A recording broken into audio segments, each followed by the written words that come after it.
Hola, ¿cómo andan? Les armé este video para hablarles sobre el texto de Lobato y Suriano, del periodo que va de 1966 a 1976.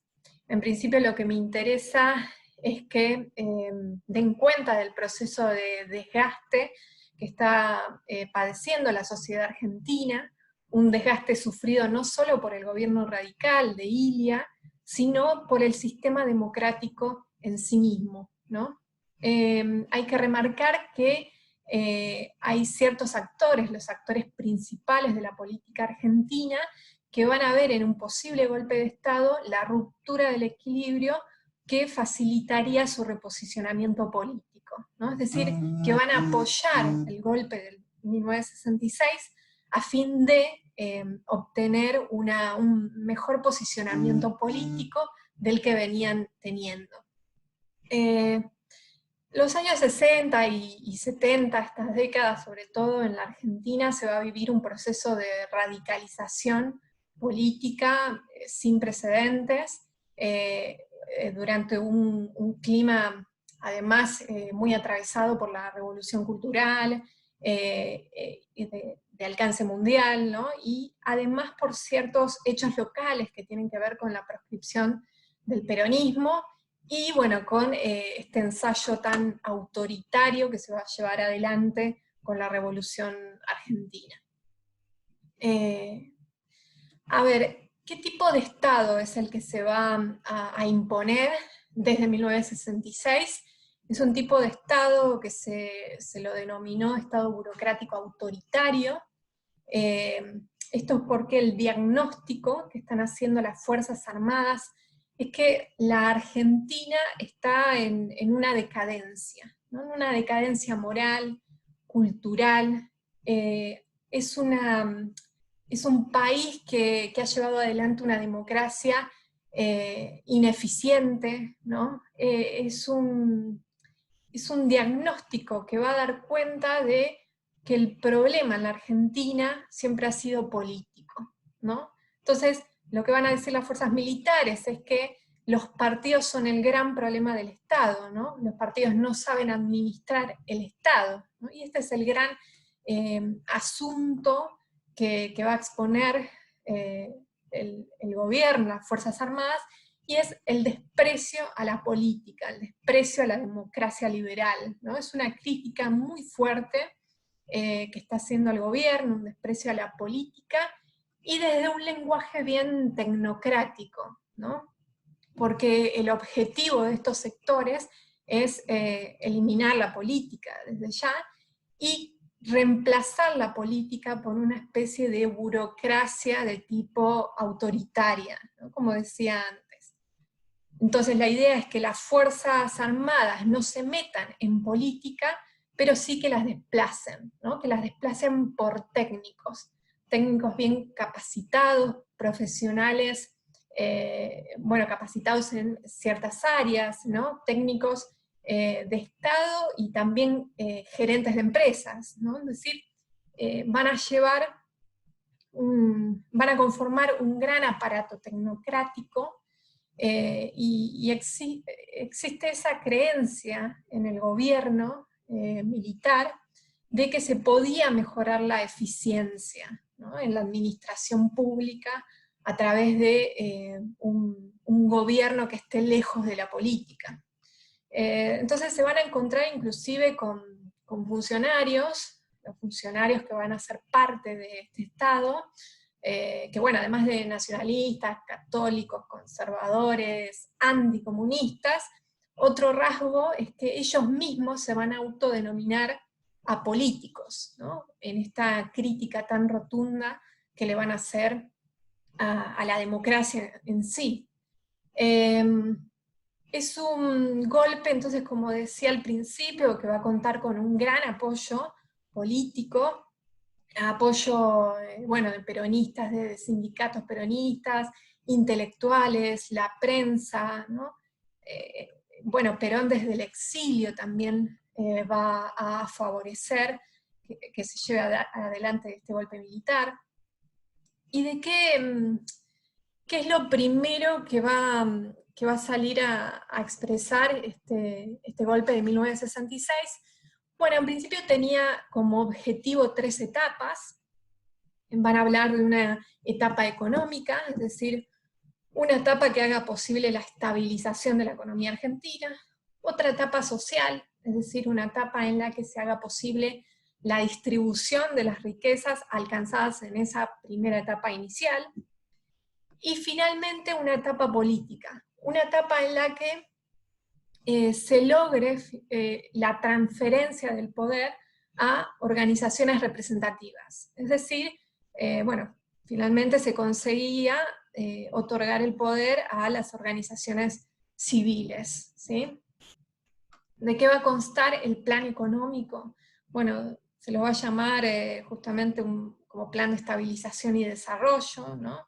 La idea básica era reorganizar la economía, lograr la estabilización de la Argentina. Bueno, no obstante, esa estabilización para los militares significaba el sacrificio de ciertos sectores de la sociedad, ¿no? Es decir, iba a haber ganadores y perdedores en este proceso, ¿no? Imaginan quiénes pueden ser los perdedores. Por su parte, los grandes ganadores serían las empresas más vinculadas sobre todo con el capital extranjero, ¿sí? Esto es lo que va a sostener sobre todo Krieger Bacena, ¿no? Desde el Ministerio Ministerio de Economía. Es un funcionario neoliberal, va a llevar adelante una política corporativa, ortodoxa, va a diseñar un plan económico que sirva para racionalizar los recursos del Estado, privilegiar a las empresas, reducir el gasto público.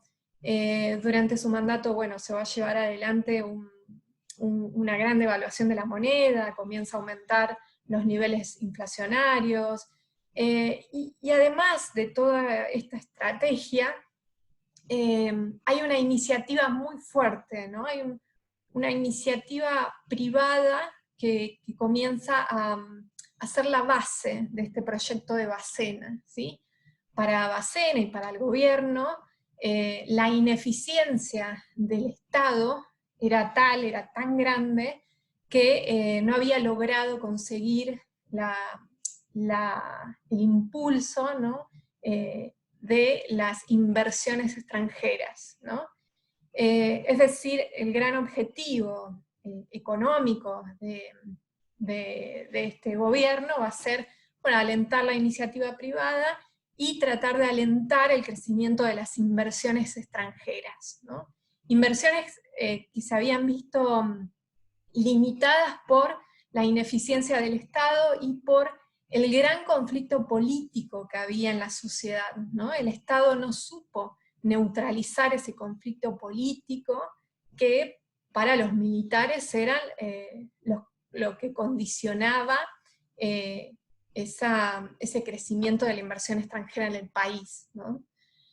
Y bueno, para calmar o para neutralizar ese conflicto, por lo tanto, el Estado va a llevar adelante una política represiva creciente, ¿no? Uno de los focos de represión son las universidades, pero también, bueno, los partidos políticos van a ser prohibidos, se disuelve el Congreso, los consejos municipales, la Constitución Nacional es reemplazada por un estatuto de la Revolución Argentina, bueno, se intervienen las universidades, uno de los hechos más trágicos de la historia argentina es reconocido en esta época, ¿no? A partir de la Noche de los Bastones Largos.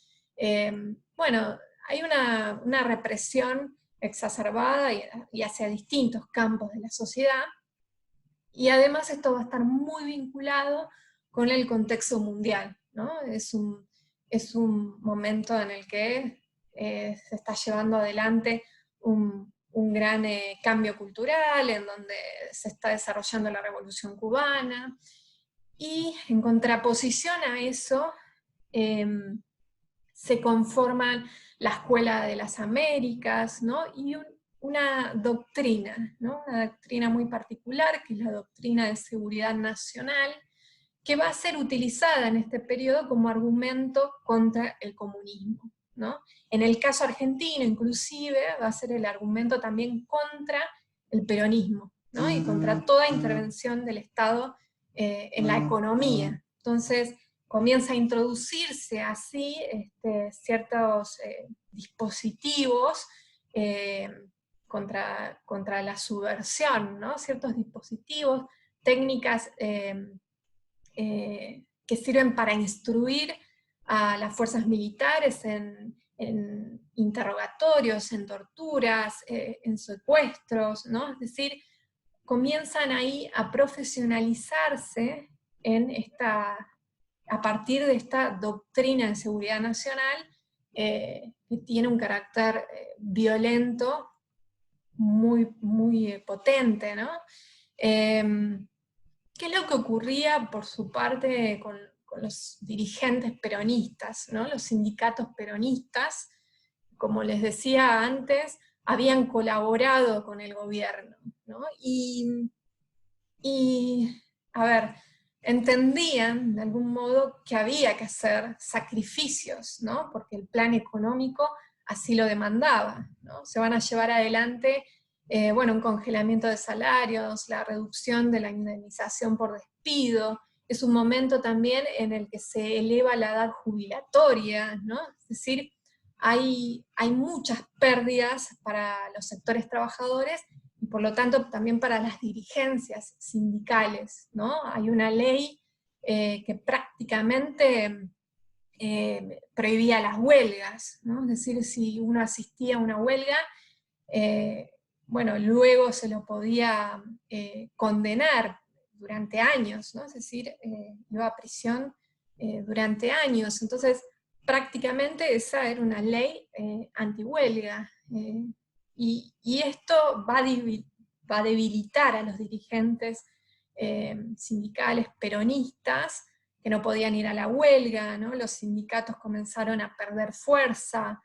De algún modo se veía como se abandonaban, ¿no? Los reclamos colectivos, estos sindicatos empiezan a abandonar esa lucha colectiva, comienzan a probar, ¿no? Y difícilmente se oponían, ¿no? a estos hechos, y por supuesto comienza a haber ciertos sectores, sobre todo los sindicalismos de base, que empiezan a mirar con recelo esta postura de los sindicalistas peronistas, ¿no? Bandoristas. Y es así que se conforma, por lo tanto, otro grupo, ¿no? Otro sindicalismo, un sindicalismo clasista, de tendencias marxistas, apoyado, no obstante, muchas veces en bases peronistas, pero sin embargo con un espíritu contestatario, ¿no? Un espíritu combativo, muy diferente al primero que les había descrito, ¿no? Es decir, es un sindicalismo que va a combatir contra el régimen de Urganía. Entonces, ahí tenemos dos grupos bien diferenciados dentro del sindicalismo. Esto se va a expresar muy bien con la fractura que va a pasar la CGT hacia 1968, ¿no? En este año gana las elecciones de la CGT, las gana Ongaro, Raimundo Ongaro del sindicato de gráficos. Bandor no va a aceptar, ¿no? reconoce a Ongaro como ganador, y ahí es donde se fractura la CGT. Por un lado, la CGT de los argentinos queda conformada, o el sindicalismo de la liberación, en la cual era el sindicalismo más combativo, ¿no? Que va a tener como dirigentes a Ongaro, y por el otro lado la CGT Azopardo, con una característica mucho más flexible, ¿no? Pragmatista. Acá van a estar los bandoristas, ¿no? Es decir, van a tener una táctica mucho más negociadora, ¿no? Son los que van a negociar directamente con Onganía, y acá es donde se encuentran los peronistas más ortodoxos a la vez, ¿no? Este conflicto entre los dos tipos de sindicalismo de los cuales estamos hablando, es importante que lo tengan en cuenta porque va a determinar todos estos años, ¿no? Toda la década, y realmente va a generar un conflicto, ¿no? Va a generar inclusive controversias en el posicionamiento de Perón. Entonces es muy importante que tengan en cuenta cómo estos dos sectores, el bandorismo y el peronismo más revolucionario, se van a enfrentar, van a tener enfrentamientos muy violentos en todo este periodo. Bueno, se van a llevar adelante tiroteos, asesinatos, digamos, bastante cotidianamente. Bueno, uno de los hechos en los que va a tener mucha relevancia uno de estos dos sectores es en el Cordobazo, ¿no? En el Cordobazo de 1969, en donde bueno, se lleva adelante una protesta organizada por los principales sindicatos cordobeses. Ahí es donde toma mucha importancia la figura de Agustín Tosco, ¿no? Entre los principales dirigentes de estos sindicatos de base, más combativos. Si bien empieza como una movilización proletaria, se les van a unir jóvenes de clases medias, luego se va a unir la ciudadanía, ¿no? como símbolo de solidaridad, es decir, termina siendo una movilización muy heterogénea, y lo trascendente de esto era que se lograba una coincidencia entre trabajadores industriales y jóvenes, ¿no? Estudiantes de clases medias. Entonces, eso va a ser lo novedoso, y lo más importante del Cordobazo y de estas puebladas es que van a conseguir sacudir el régimen militar de Onganía, ¿no? Van a poner en duda su capacidad para imponerse, ya que éste había logrado llevar adelante en el Cordobazo una violencia bastante torpe, ¿no? Y eso va a ser muy criticado inclusive por las fuerzas militares, que van a empezar a pensar una salida negociada de Onganía después del Cordobazo, ¿no? El Cordobazo es el punto de inflexión para Onganía, y es entonces lo que termina de convencer a los militares de que esta era la mejor opción, ¿no? La salida de Onganía, porque además el Cordobazo había posibilitado que la violencia se desate, ¿no? En distintos lugares, ¿no? Hay alzamientos populares, huelgas, los estudiantes comienzan a tomar las universidades, entonces, bueno, comienza a darse un clima bastante conflictivo ahí para el gobierno militar. Es un momento en el que también se comienzan a conformar ciertos grupos, unos grupos armados, los grupos guerrilleros, ¿no? Que van a crecer en este periodo, ya desde el 68 aproximadamente. Comienzan a haber distintos grupos y comienzan a crecer en número, ¿sí? Crecían en relación con la tolerancia en la clase política, ¿no? y la tolerancia de la opinión pública, ¿no? Es decir, estos grupos guerrilleros van a crecer en tanto observen esa tolerancia de estos dirigentes, de los bandoristas, de los peronistas, y a su vez, bueno, de la opinión pública, que también los medios de comunicación van a salir a apoyar extraordinariamente a Onganía desde un primer momento.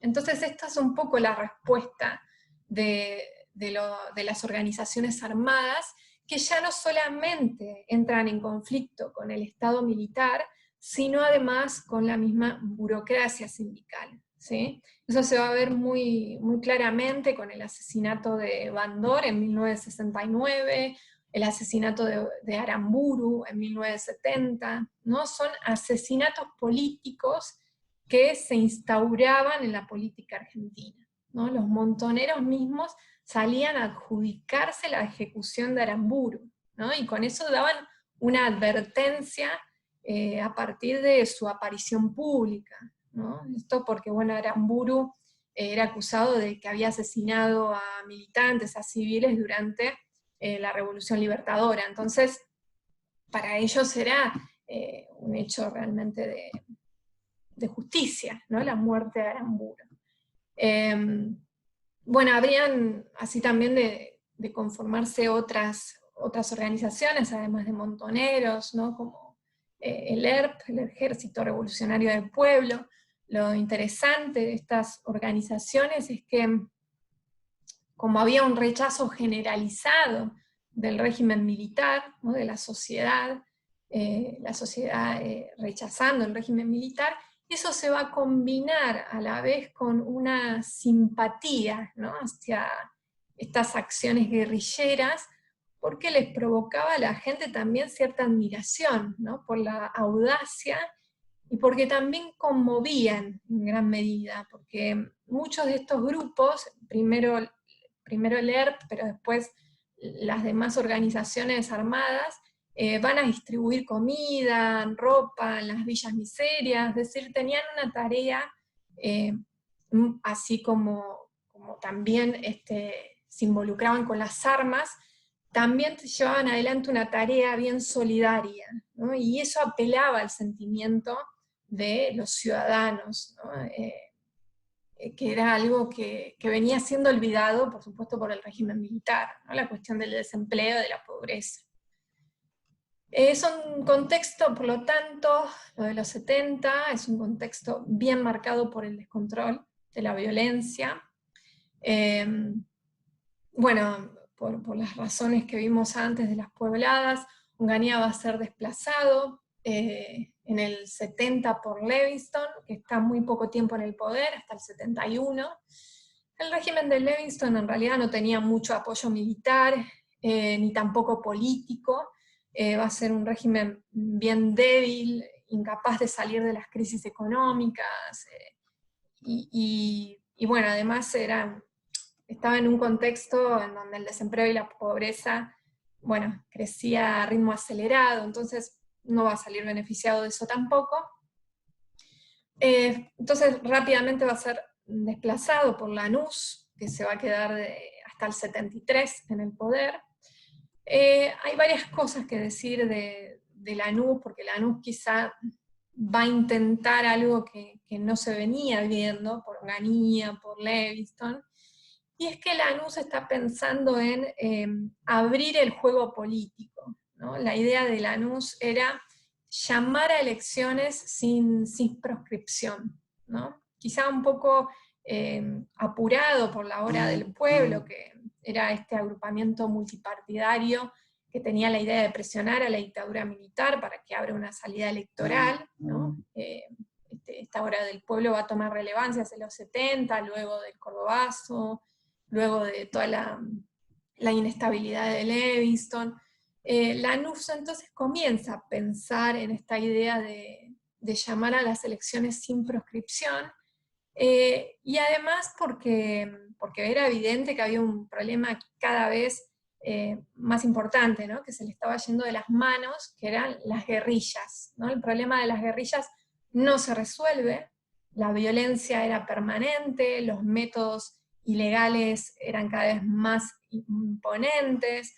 Entonces, este era un problema grave que está viendo Lanús, y además porque suponía que si incorporaba al peronismo en las elecciones, suponía que una vez incorporado a las negociaciones Perón, dejaría sin sustento ideológico a esos movimientos revolucionarios que en gran medida, bueno, respondían a Perón, ¿no? Lo tenían como líder.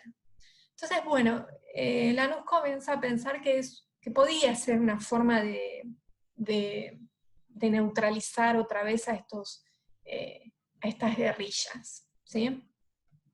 Lo que sucede es que, bueno, Perón aún todavía está en el exilio, por supuesto. Lanús va a acordar con la oposición, van a estar, ambos van a avalar el Gran Acuerdo Nacional, el GAN, que aseguraba esa retirada del ejército, pero que sin embargo mantenía la proscripción al peronismo. Por supuesto, Perón no va a avalar esto, entonces el GAN pierde sustento fácilmente, ¿no? Pierde acuerdo, menos sin el aporte de Perón, entonces pierde fuerza el GAN rápidamente. Perón,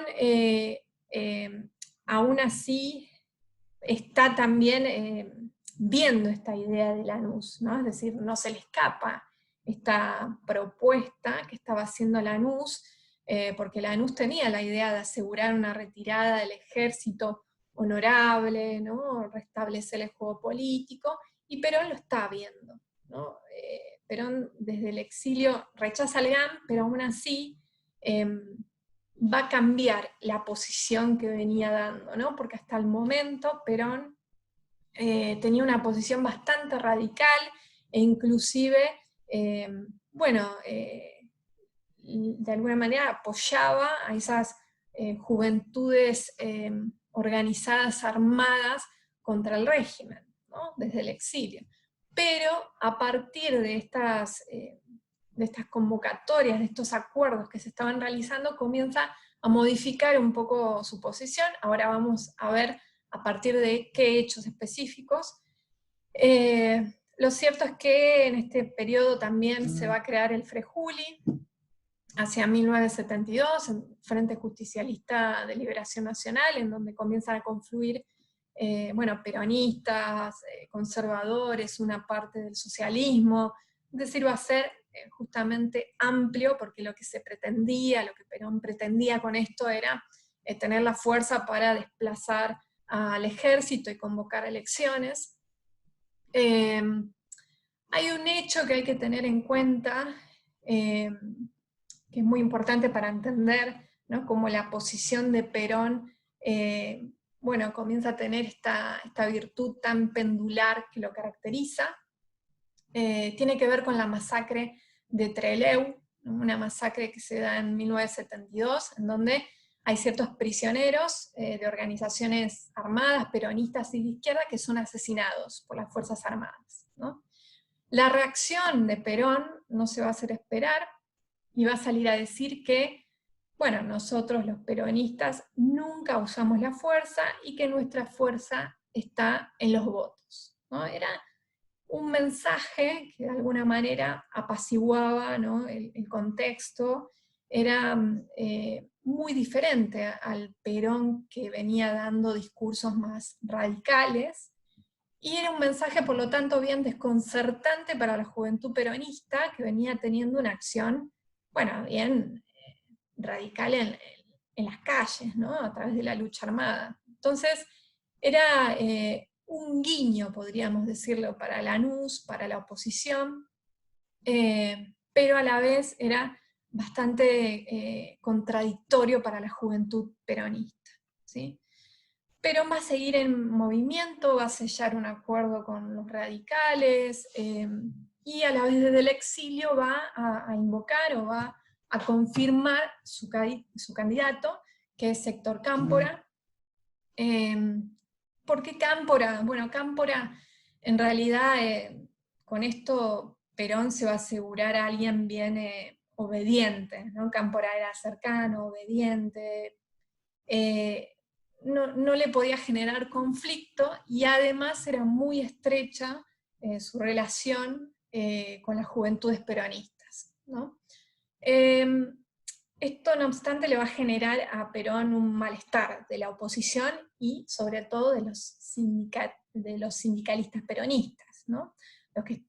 La llamada burocracia sindical, que quería Perón como presidente, y que además no quería que la juventud peronista tenga más poder, ¿no? Entonces, eso, genera un poco de tensión. Aún así, Cámpora gana elecciones en el 73, con Vicente Solano Lima, del Partido Conservador Popular. Por supuesto, se levanta la proscripción, son las primeras elecciones libres y democráticas que se realizaban desde el 50, 51, y esto va a posibilitar que Perón vuelva del exilio, ¿no?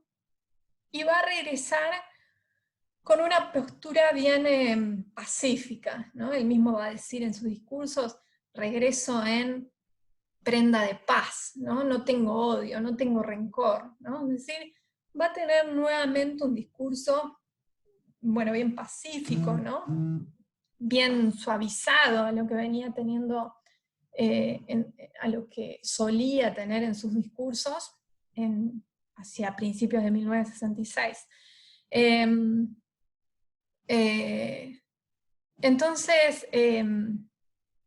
lo que va a ocurrir, bueno, una vez que está por llegar a Ezeiza, se va a recordar ahí con un hecho muy particular, que es la masacre de Ezeiza de 1973, que va a marcar muy claramente que el peronismo estaba dividido, ¿no? Dividido en sectores de izquierda y de derecha. En ese momento, bueno, se esperaba el regreso de Perón, los sindicalistas, la dirigencia peronista comienza a ocupar los palcos, los lugares centrales para que no se ubiquen los sectores de izquierda. El problema está que cuando las juventudes peronistas, los montoneros, se acercan a los palcos, bueno, comienzan a dispararles, ¿no? La burocracia sindical comienza a disparar, va a dejar un saldo de una buena cantidad de muertos y también de heridos, ¿no? Es decir, va a ser uno de los hechos que va a marcar esa fractura interna del peronismo, y además los sindicalistas estaban ahí demostrando que tenían una dificultad para aceptar a Cámpora, ¿no? Esa va a ser una muestra de que se pretendía desestabilizar, ¿no? El régimen camporista. Posterior a eso, bueno, quedaba muy claro que Perón era el elegido, ¿no? Era el que todos querían como presidente. Entonces Cámpora y Lima presentan su renuncia. Lastiri va a ocupar la presidencia provisional en 1973, y posterior a eso, bueno, se va a llamar a elecciones en las que gana la fórmula Perón-Perón, ¿no? 1973 a 1974. Sobre los hechos de Ezeiza, Perón se va a pronunciar, y acá es donde otra vez se ve esa ambigüedad de Perón, ¿no? Comienza otra vez a tener un discurso bien suavizado, ¿no? Y va a convocar en su discurso a profundizar las relaciones armónicas, ¿no? Esto va a ser el puntapié para que las dirigencias sindicales comiencen a fortalecer su ofensiva contra las juventudes peronistas, ¿no? ¿Por qué? Porque, bueno, se van a favorecer de este discurso que cada vez tenía menos en cuenta a la juventud radicalizada, y por lo tanto van a llevar adelante, bueno, una ofensiva, un contraataque bien fuerte contra las juventudes militantes. Entre ellas, por ejemplo, crean la ley de asociaciones profesionales, ¿no? Una nueva ley de asociaciones profesionales que va a fortalecer el rol, las posiciones de estos sindicatos peronistas, ¿no? Y permitía a su vez neutralizar, por medio de intervenciones, neutralizar a las rebeliones antiburocráticas que se habían hecho tan naturales después del Cordobazo, ¿no? Y que venían desafiando permanentemente la autoridad de la dirigencia sindical, ¿no? Entonces, bueno, por medio de estas estrategias, el conflicto entre los dos tipos de sindicalismo seguía vigente. De hecho, 2 días después de la asunción de Perón, montoneros asesinan a Rucci, ¿no? A José Ignacio Rucci, que era el secretario general de la CGT, era la mano derecha de Perón, ¿no? Del sindicalismo peronista. Entonces, bueno, digamos, el conflicto seguía, las organizaciones armadas continuaban en actividad, ¿no? No solamente se atacan a dirigentes peronistas, también los militares seguían siendo un blanco privilegiado para estos sectores, ¿no? La violencia entonces seguía en pie, Y el 1 de mayo sí va a ser como el momento crucial para entender el enfrentamiento radical entre Perón y la izquierda montonera. Es en aquel discurso tan reconocido que yo espero que lo busquen en YouTube y lo escuchen. Bueno, Perón, bueno, ahí pierde su habitual calma, los va a llamar imbéciles, ¿no? Los va a tildar de irresponsables, y bueno, ahí es donde las juventudes peronistas, las organizaciones armadas, se retiran, ¿no? de Plaza de Mayo. Ahí es donde se genera realmente la ruptura entre Perón y la izquierda montonera, la juventud peronista. En realidad dura muy poco porque Perón muere en 1974. Y bueno, queda en su lugar María Estela Rodríguez, Isabelita, del 74 al 75. ¿Qué es lo que sucede? Es un régimen, el de Isabel, muy débil. Es una figura que va a carecer de reconocimiento, tanto de la ultraderecha como de la izquierda. No es una figura política fuerte, ¿no? Se notaba mucho esa cefalía de poder que dejaba la ausencia de Perón, ¿no? Con la muerte de Perón ya no había nadie que frene además los desbordes políticos, ¿no? Los conflictos periódicos que se agudizaban, ¿no? Entre Montoneros y las Fuerzas Armadas. Montoneros ya no va a tener dudas en este momento que el gobierno que se instaló no es ni peronista ni popular, ¿no? Y bueno, los ataques van a ser permanentes, responden a la violencia desde las fuerzas policiales y la AAA, ¿no? En la que López Rega va a tener un gran protagonismo, ¿no? Porque él era ex policía y había ganado la confianza de Isabel y también la de Perón, entonces realmente va a tomar posición y va a tomar decisiones en todo este periodo muy, muy involucradas en esta batalla contra las organizaciones armadas, ¿no? La AAA consigue, bueno, eliminar una gran cantidad de militantes, a curas villeros, ¿no? Es decir, se lleva adelante una matanza,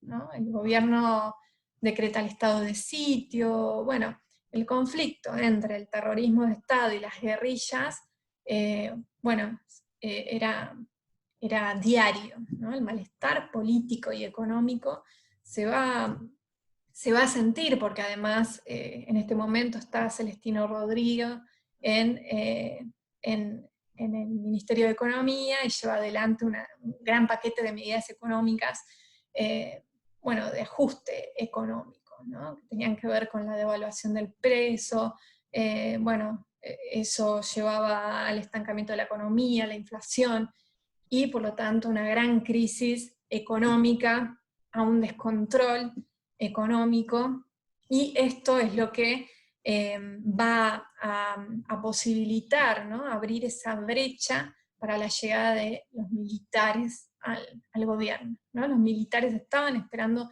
este momento, un momento que les diera una posibilidad para intervenir. Bueno, estas son algunas de las cosas que quería comentarles del texto. Cualquier cosa me pueden escribir.